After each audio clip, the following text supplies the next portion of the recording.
Так, жалобы есть сейчас на что-нибудь? Нет. Елене Кругловой 21 год. Сейчас она на 32-й неделе беременности. Прививку посоветовал сделать врач. Время сейчас такое, что лучше себя обезопасить. Я хочу обезопасить свое здоровье, здоровье своих родителей, а также здоровье своего будущего ребенка. Смотришь по новостям очень страшно и делаешь как бы сама выводы уже.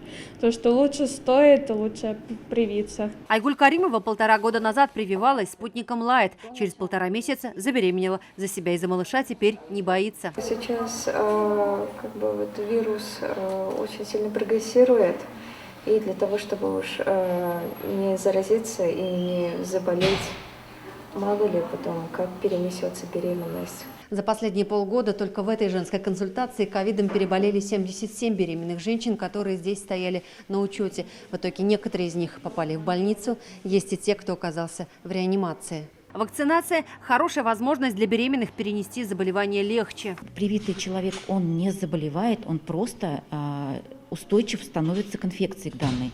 И этот человек, даже если у него будет какие-то проявления инфекции, он не попадет в стационар, у него не разовьется пневмония.